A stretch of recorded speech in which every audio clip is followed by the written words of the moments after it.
Hey guys, it's Laura. Welcome back. In today's video, we are going to be making some pumpkin and apple empanadas, so stay tuned. So I have noticed an influx of subscribers here lately, so I just want to say if you are new to my channel, welcome. This isn't the typical video on my channel, but being that Thanksgiving is just around the corner, I wanted to go ahead and put this video up. For these empanadas, we are going to be making them the easy way rather than the traditional way. We are going to be using pre-made pie crust, but that's just going to help us and make things a little bit easier and cut down on the timing. So let's go ahead and look at our ingredients here. We are going to need a pie crust. This container has 2, so depending on how many and the size that you want, you're going to need to kind of adjust that accordingly. But these pre-made ones that I found at Walmart are a great price. It was like $2 or $3 for 2, and that's awesome. Then you will need some cinnamon, some butter, or an egg. That's going to be for the top before we put them in the oven. Then you're going to want your filling. On this one, I am doing pumpkin and apple, and then you're also going to need some sugar. Before you get started, you're going to want to bring your pie crust to room temperature. That will allow you to be able to roll it out a little bit easier and not tear that dough. In this large bowl, we are going to be mixing our ingredients for our filling. So let's go ahead and take a look at that. We're going to start with the pumpkin first. Alright, so we're going to start off by adding our teaspoon of cinnamon here. This I am just guesstimating here because I could not find an actual measuring spoon, but you're just going to want to put that 1 teaspoon of cinnamon. We're going to go ahead and put in our pumpkin puree. You're going to want to make sure that you're getting the cans that say 100% pumpkin, not pumpkin plus sugar or any other ingredients, just the 100% pumpkin. We're going to put in 1/3 cup of sugar. If you want to back this off a little bit or you want to use a different kind of stevia or something, then you could try that. But for this recipe, I'm using white sugar. This is everything for our filling. We're just going to mix it up, make sure everything gets incorporated evenly, no kind of lumps or anything. So that should be it for this filling. Once I get all of that mixed together, we are going to set it aside and start working with our pie crust. Now that our pie crust has come to room temperature, you're going to just want to roll this out. That way we can start rolling it, stretching it a little bit. Now, of course, if you have a rolling pin, please by all means use that. But since I don't, I'm using this handy little cup here. I just want to mainly stretch this dough as much as I can without tearing it.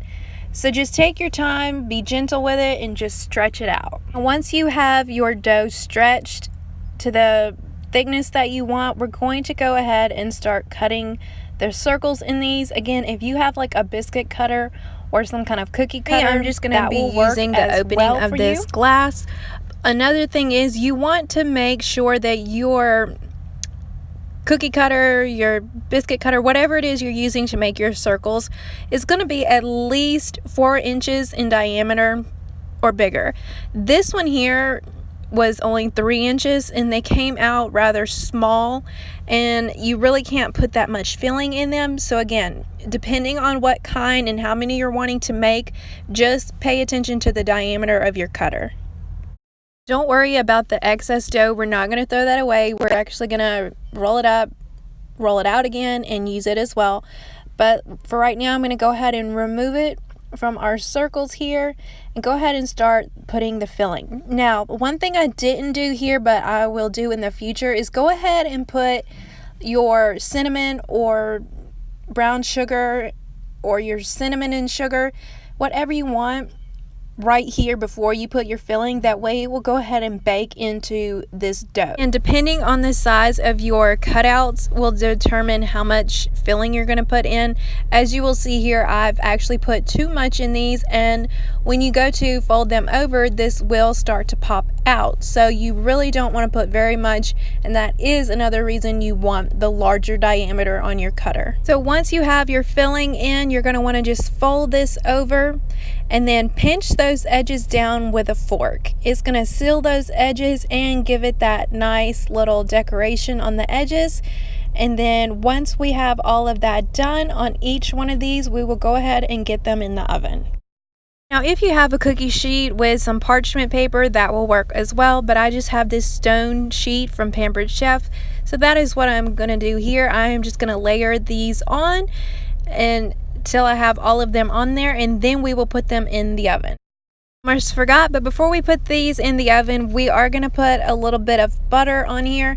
Now, I prefer an egg wash, so the next time I'm not going to do butter. I'm going to just do an egg wash over the top. You see these holes kind of poked in the middle? I did that with a fork just for some ventilation, that way these don't burst and some of that hot air can escape as they're baking.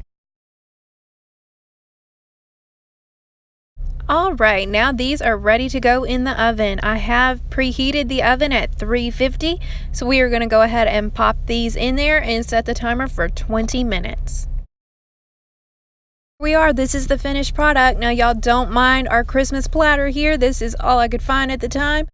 I forgot to hit record when doing the apple ones, but since I used apple pie filling on that, I did not add any extra sugar, and they are made exactly the same way. So basically on empanadas, you can make them with any filling you want, be it sweet or savory.